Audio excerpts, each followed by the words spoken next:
સમાચાર મહેસાણાથી જ્યાં વધુ એક કૌભાંડ આવ્યું છે સામે. લોન ન લીધી હોવા છતાં મળી છે ભરપાઈ કરવા માટેની નોટિસો. ખેરાલુના ચોટિયા અને ડાલીસણા ગામની ઘટના છે. ચોટિયા ગામની મહિલાઓને બાકી લોન ભરવા મળી છે નોટિસ. નોટિસમાં 21 દિવસમાં પૈસા ભરવા માટે કહેવાયું છે. શ્રી મહિલા સેવા સહકારી બેંક લિમિટેડ દ્વારા નોટિસ ફટકારાઈ છે. બેંક જોઈ નથી, લોન લીધી નથી, આમ છતાં નોટિસ મળતા ખળભળાટ મચી ગયો છે. 110થી વધુ મહિલાઓના નામે લોન લેવાઈ ગયાનો આક્ષેપ થઈ રહ્યો છે.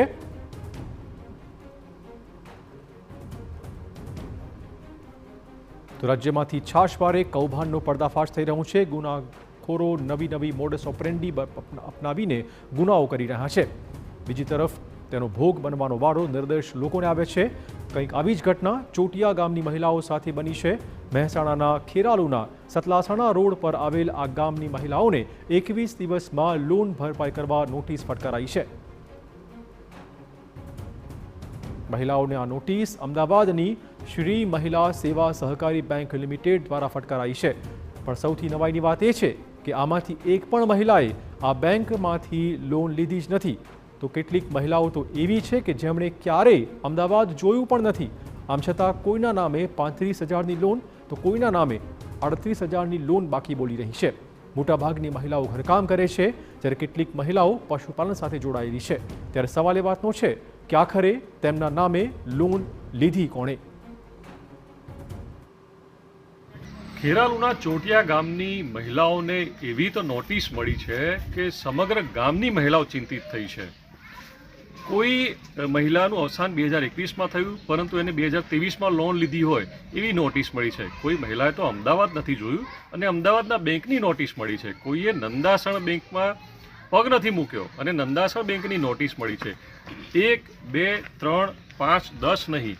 આપને બતાવવા માગીશ કે આ જે ટોળું ઊભું છે, આ જે મહિલા ઊભી છે, આ તમામને આ સિવાય આ ગામની લગભગ 100 જેટલી મહિલાઓ, એટલે કે 100થી વધુ મહિલાઓને નોટિસ મળી છે. આ નોટિસ છે શ્રી મહિલા સેવા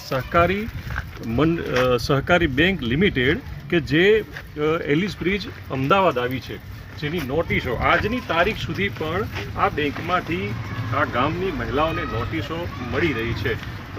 નોટિસ બાબતે સવાલો ઘણા ઊભા થાય છે. વાત કરીશું મહિલાઓ સાથે કે મહિલાઓ નોટિસો ખોટી હોવાનું આક્ષેપ કરી રહ્યા છે. આ નોટિસ મળી છે, શું કેવું છે તમારું? તમે લોન લીધી છે? ના, લોન નથી લીધી. હા. અને કેટલા રૂપિયાની નોટિસ આવી? 3,890ની નોટિસ મળી છે. અમે કોઈ દિવસ આ લોન લીધી નથી. બધી કોઈ ડોક્યુમેન્ટ આપ્યા છતાં અમને આ લોન નોટિસ મળી છે. તો અમે હવે આ લોન કેવી રીતે ભરીએ? તમને કેટલી લોનની નોટિસ મળી છે? 38,000ની સાહેબ. તમે શું કરો છો? અમે સાહેબ ગાયો રાખીએ છીએ. ગાયનો વ્યવસાય સર. શું કહે છો નોટિસ બાબતે? આ નોટિસ આવતા કરતા બહુ ગંભીર પરિસ્થિતિ ઊભી થઈ છે સર. કઈ રીતે આનું અમારે ભરપાઈ કરવાની? અમે જાણતા નથી, જાણતા નથી, સત્તો અમારા પર આરોપ આવ્યો છે. તમને કેટલા રૂપિયાની નોટિસ મળી છે અને નોટિસ સાચી છે ખોટી છે, શું કેવું છે? નોટિસ ખોટી સર. 38,804ની મળેલી. શું વ્યવસાય કરો છો તમે? કશું ને અમે તો પશુપાલન કરીએ. તમે આ બેંક જોઈ છે? ક્યાં છે, શું છે? બેંક જ નથી જોઈ. બેંક જ નથી જોઈ, નોટિસ મળી ગઈ છે. તમે કહેશો નોટિસ બાબતે શું કહેશો? બેંક જોઈ છે? બેંકમાં કોઈ એજન્ટ તમારી પાસે આવ્યા? કોઈ એજન્ટ તમારી પાસે ડોક્યુમેન્ટ લઈ ગયું કે બધું? ના, કોઈ એજન્ટ અમારી પાસે ડોક્યુમેન્ટ નહીં લઈ ગયો. અમે આ બેંક જોઈએ નહીં. કોઈ દિવસ અમે આવો ચોય ડોક્યુમેન્ટ આપ્યો નથી. પશુપાલનનો વ્યવસાય કરતી હોય, ઘરકામ કરતા હોય એવી મહિલાઓને આવી નોટિસો મળી છે કે જેઓએ અમદાવાદની બેંક જ નથી જોઈ. એવા વ્યક્તિ પણ આપણી સાથે છે કે જેમની પત્ની 2021માં અવસાન પામ્યું કોરોનામાં અને 2023માં એમને લોન લીધાની નોટિસ મળી છે. શું છે સમગ્ર નોટિસ? 30/4/2021ના રોજ ડેવલપ પામેલા અને 5/9/2023ના રોજ લોનની નોટિસ મળી ગઈ 38,144ની. શું કહે છો? અવસાન થયા પછી નોટિસ મળી. એ તો કેવી રીતે શક્ય બને? આ તો ખોટી જ વાત છે ને. આપ જોઈ શકો છો કે જે મહિલાનું અવસાન થઈ ચૂક્યું છે એના નામની નોટિસ મળી છે. આ બાબતથી સમગ્ર ગ્રામજનો રોષે ભરાયા છે. શું કહેશો? લોકોમાં રોષ છે સાહેબ.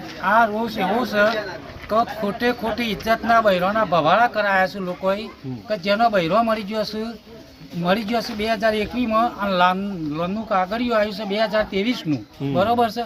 આ ખોટું થયું છે. આ ફોલ્ટ પકડવો જોઈએ. આ કાયદેસરની કાર્યવાહી કરવી જ જોઈએ અમના ઉપર બરોબર. અને કાયદેસર રાજા બૈરો તતન 4 દિવસથી ખાવાનું પણ છોડી દીધું છે કે અમે આ ગામ ભાડ્યું નથી અને અમારા ઉપર આવી ગયું હતી યાર બરોબર. એને ફૂલ કાયદેસરનું કાર્યવાહી આના ઉપર આ લોકો ઉપર કરવી જોઈએ. કાયદેસરની કાર્યવાહી કરવી જોઈએ. બસ આ જ માગણી છે ખેરાલુના ચોટિયા ગામના ગ્રામજનો અને આ ગરીબ મહિલાઓ કે જે પશુપાલન કરે છે. કોઈના ઘરે 1 ગાય 2 ગાય ભેંસ પશુપાલન કરે છે, ખેતી કરે છે, કોઈક તો ખેતરમાં રહે છે.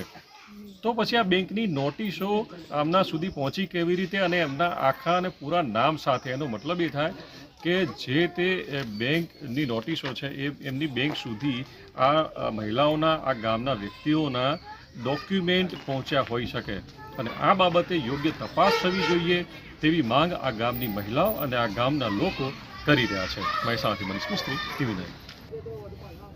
આખી એ ઘટનામાં નવાઈની વાત એ છે કે ગામની એક મહિલા કે જેનું 2021માં અવસાન થયું હતું તેના નામે વર્ષ 2023માં લોન લેવાઈ ગઈ અને તેના નામે પણ નોટિસ ફટકારાઈ છે.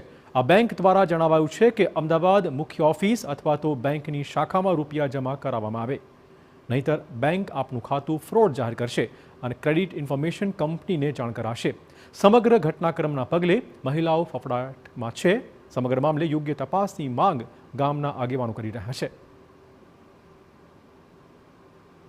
આની અંદર બેંક ડોક્યુમેન્ટ વિના તો કોઈ એની લોન મંજૂર કરે નહીં બરાબર. એટલે કોઈ ડોક્યુમેન્ટ તો આ લોકો જોડેથી લીધા જ છે 100%. એનું કોઈ આધાર કાર્ડ લીધું હોય, એનું કોઈ પણ ડોક્યુમેન્ટના આધારે જ કદાચ કોઈ ઇસમે આ રીતનો ફ્રોડ કર્યો હોય એવું માનવું છે. હા, તપાસની માગણી ભાઈ આની પોલીસ તપાસ થવી જોઈએ. ખરેખર આની પાછળ કોણ છે અને કોણે આ કામ કર્યું છે કે મહિલાઓના નામે આ રીતે લોન ઉપાડીને બહુ મોટો ફ્રોડ કર્યો હોય એવું અમારું માનવું છે. તો કેટલીક મહિલાઓએ ખેરાલુ બેંકમાંથી લોન મેળવી છે પરંતુ અમદાવાદમાં પગ નથી મૂક્યો. ત્યારે મુદ્દો સ્પષ્ટ છે કે મહિલાઓના ડોક્યુમેન્ટનો ખોટો ઉપયોગ કરીને લોન લેવાઈ ગઈ. સમગ્ર મામલે પોલીસ ફરિયાદ નોંધવાની પણ તજવીજ આરંભી દેવાઈ છે. તપાસ બાદ સત્ય સામે આવશે.